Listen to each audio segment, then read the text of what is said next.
going to be interesting because we have several activities. The first one, we have the pleasure to have Professor Conny Aerts.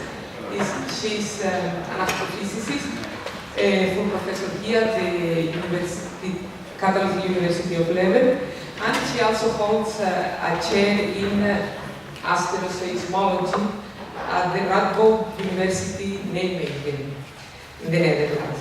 She was awarded an advanced grant, ERC Advanced Grant in 2008, that is called Prosperity, and that dealt with stellar evolution models. She's here today to talk about her experience as an astromama, as you say there. So she's going to talk about the conciliation life, family life, and work life. In 2012, she was awarded the Franke Prize. She was the first woman to win such prize. It's a Belgium, it's what is called the Belgium Nobel Prize, and she was the first woman awarded it in exact sciences since the prize started, that was 1933. So without any more delay, let's welcome to Conny.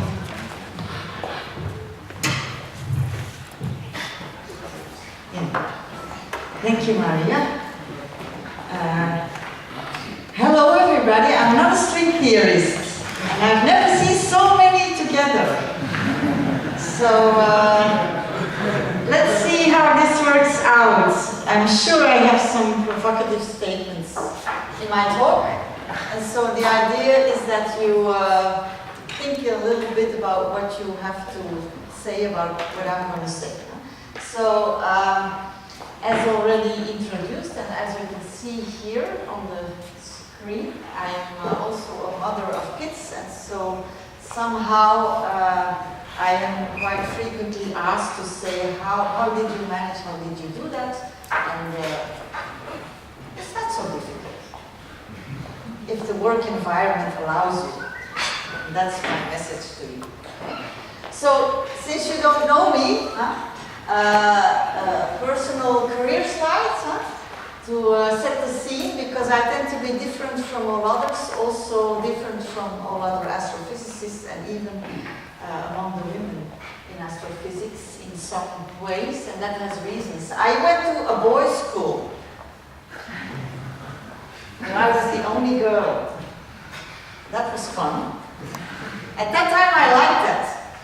Now I don't like it anymore when I sit in committees alone. So somehow with aging, things go the wrong way. Anyway, I had a dream when I was already in primary school. I wanted to become an astrophysicist, just because that's the most interesting topic in the whole world. Yes, it is. And that was tough because I come from a workers' family where girls were not supposed to study. So it wasn't such an easy way to get there, but somehow I made it by, changing schools to a mathematics-oriented option that was very far away from my house. I spent about 4 hours per day on the bus to get there, but still managed to do that and get a master's degree in mathematics. So by training, I'm a mathematician. And then I moved to astrophysics in Leuven. Meanwhile, got married with another mathematician. That helps, is my opinion, because we seem to understand how academic life works, and I think that makes it easier, even though more intensive in terms of working hours. And what made me survive is very simple. I had personal postdoc grants, my own money to do what I want, and that really is the reason why I'm still here. So, going abroad is difficult when you're a mother of young kids, and my attitude to that was very simple. I'm going to do it my way. I'm not going to do it the way that committees want me to do that, because that's a no-go.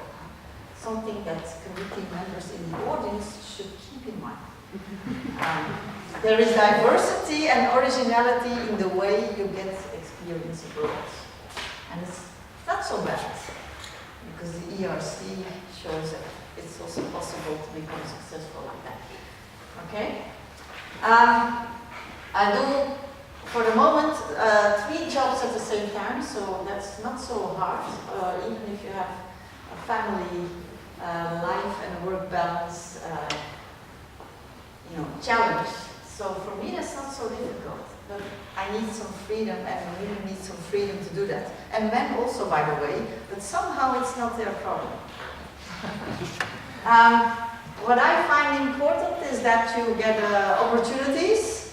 And so this is a picture of my teams a while ago in the building here, a physics building, where I can recruit my own type of personnel. And here you see some keywords that are very important for me in my daily life as an astrophysicist. And so, I'm centered around motivation and curiosity, and above all, fun.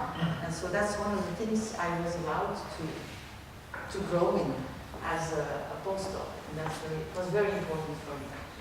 I have some provocative quotes that you can find on the internet that were made during the International Year of Astronomy. It's already quite some time ago, but for young women, sometimes they tell me that's very helpful to have some quotes of seniors. So my major quote is, "Do it your way, even though different from all others." I'm experiencing that today again because this morning and after this meeting I will have to go and sit in committees where I'm of course the only woman and the rest are engineers. So maybe I'm in better company here. Is this being taped? Now I have problems. But anyway, I am very different in evaluations when I compare myself to these engineers. So there is something about committees and applying for grants and evaluations that some women tend to do differently than some men. Keep in mind. The toughest one for me was this one. Don't let your parents or parents-in-law have a bad effect on your career. It's obvious in my case that I didn't listen because my parents had a totally different life planned for me, and breaking away from that is not so easy. This requires motivation, so it's something that you have to keep in mind. Something that I always say, I do not adapt to men's style. I'm sorry, I don't do that. I want you to adapt to me. And I've been making this statement and putting it into practice already as a PhD student, which is not so trivial because it may backfire at you in some cases, but it didn't do that in my case, so I still find it a useful advice. Another one that I put into practice, my career is equally important than the one of my partner, so both to the men and women, find yourself a partner who agrees, because that's just important. Your daily life is an important aspect, and females tend to adapt too easily to the males in that respect. That's because they can do very many things. Make sure you have good mentors. For me, this was also very important. My personal mentors were abroad. They were astrophysicists from abroad who guided me, and that helped a lot because they were not into the local politics of my local working place here. And so then you can really have a fresh view on what you should do in that respect. And of course, you always have to work hard. That's something that people have to keep in mind. If you want an academic career, it's not going to work with a 9-to-5. For dual careers, which is a tendency that happens very frequently these days, also in committees and in job offers. As I said, I'm married to a mathematician, so with a similar academic duties, also in 2 different places and so on. So what we always did was to make the sum of our careers in terms of when we got offers. So we still do that today. Sometimes I get offered for another job, but then my husband would have to, slow down or give in, and the other way around. somehow we always made a sum to make a decision on that. And so it's important for you to there also mention that there is a dual career option or difficulty when you apply for jobs. What I also find important is that you promote diversity in any organization, whether it has to do with education, expertise, centra, industry even, because we as physicists work also a lot with industry and engineers because we have to build space machines. So anywhere where I sit, I keep an eye on diversity and also give remarks in that respect when I find it necessary. And it's almost always necessary to keep that in mind. What worries me, and that's why this is in red, is that it's very tough to keep a gender balanced team, even though it's a natural point of attention in my team. I used to be female dominated in my team, and now I'm really drastically getting worse. I'm losing females. And so this is something to keep in mind in a field where I think in string theory you may be not so gender balanced yet. Although I see more females than I had anticipated, so that's good. But maybe they're not yet there in the faculty positions, huh? And certainly not in Leuven. We are getting worse, and that bothers me. We should be doing that. Maybe image building has something to do with that.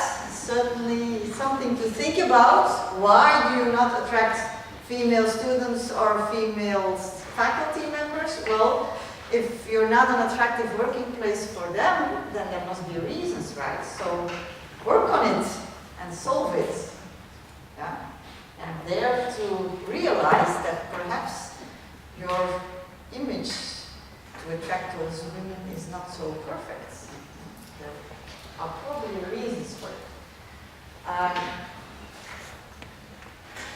Most researchers in whatever field have a family and a family life and an active social life.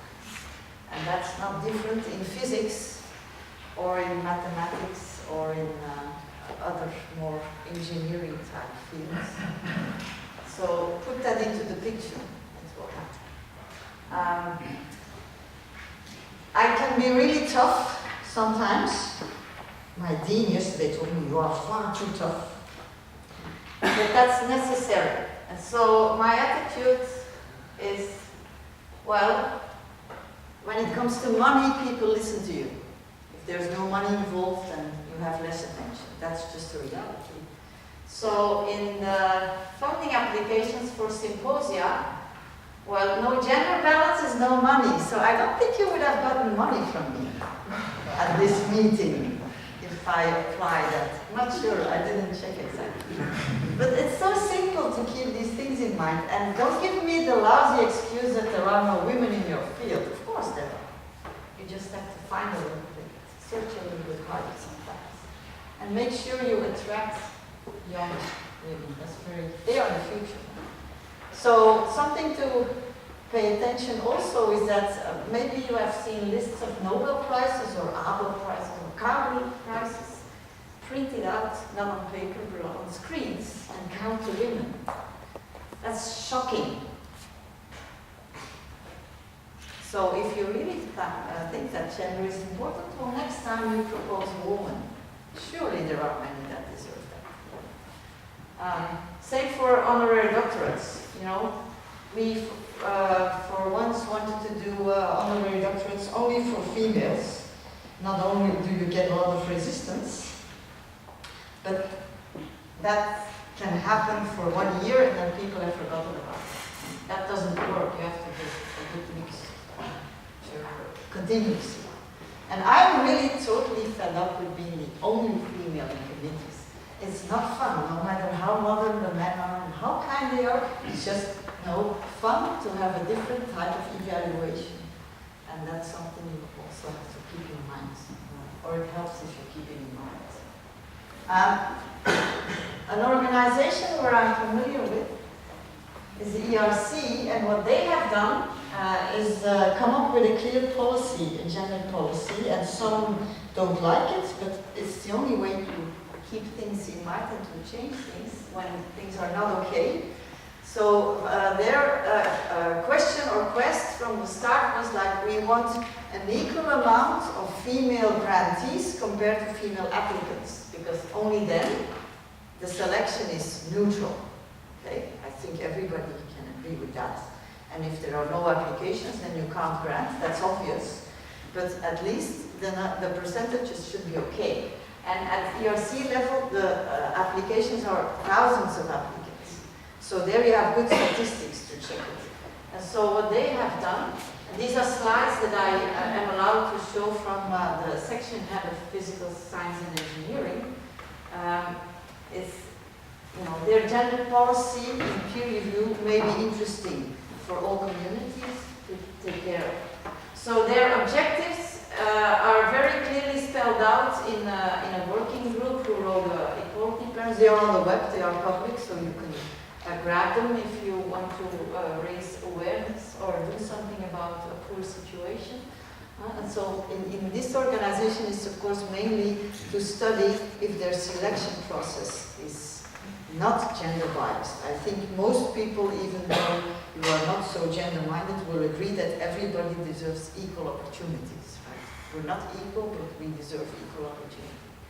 So if you look at their action items, they evaluate this every year. So every year when the calls are done and when the results are known, they evaluate how they did in terms of gender. And so they noticed in that way that, you know, unconventional career paths, for example, is something that if you don't allow that, then you're disadvantaged to women. That's typically something to keep in mind. That's why we get a 1.5 year per child extra, so to say, to apply for, like, for instance, a starting grant. If you have 2 kids, you can do it not only up from 2 to 7, but from 2 to 10 years after choosing, and so on. All these rules have been implemented. The toughest one is the unconscious bias, because you may think that you are neutral, but you're actually not. And even, you know, for me, that's a tough one, because sometimes you get caught in such bias. So if I now look at these statistics, what you see here is a graph of applicants at ERC level for the years indicated here, where they had the 3 series already of starter, consolidator, and advanced grantees, and of course we have less candidates for advanced grants. There is also some generation effect still playing, but these are the percentages. And that's just to give you an idea of, you know, like 13% in this year of applicants were advanced grantees. You cannot hope that then 20% of all the grants go to women. That would not be fair, and that's not what we want. And so what's the success rate? Well, we are doing extremely well in physical science and engineering. It's gender neutral. That's good news. There are few, but we have to work on the applicants. The number of applications should go up. But what strikes me and also the ERC working group is that it's totally unfair 10% differences in the life sciences. This is not so new to me because I sit in too many committees, also multidisciplinary ones, and medicine is really a tough case. And the women fall off, not at the first stage, but at the interview stage. And so that's why ERC has at some point wanted to force the panels to have a gender-minded person at the interview stage. It's not necessary for us, but it is in some panels. And so that's one thing that caused a lot of comments, let's say. Here are the oldies, where I am. Low numbers, but still almost equal, not yet complete. And so the numbers are still quite large because it's also a large range of years and all the fields. So overall,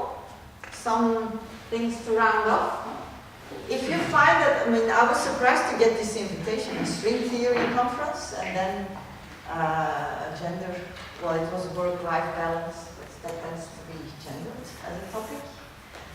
If you find it important, then act. Don't just listen to one talk of a person during 20 minutes. It won't change the scenery. You need to do something, else it won't solve itself. If it's not important, I'm fine with that. Huh? If for you, if you don't, as a community, don't find it important, then don't spend time on it. But you will have a hard time in getting funds these days if that's your play. So there is a money connection here. My major message is just let scientists be who they want to be, and let them be different and not fit into schemes. That's a tough thing because you are evaluated in schemes. And so, once more, I survived because I just had my own personal grants. Well, for me, it's very important that people in my team are happy because happy people work better. That's my motto. And so that implies I need some diversity. I do not function well if I would have only Belgian people in my team. It just wouldn't work. Not that Belgians are not nice, but they are very limited in school in some aspects. So, I mean, well, yes they are. I'm a Belgian.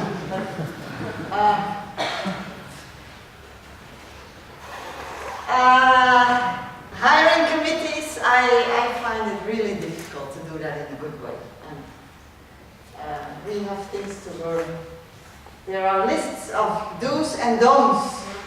And so it's very simple that you don't do the don'ts. But it very often does happen that you get inappropriate questions or remarks, and I experienced that myself. I'm very difficult to deal with.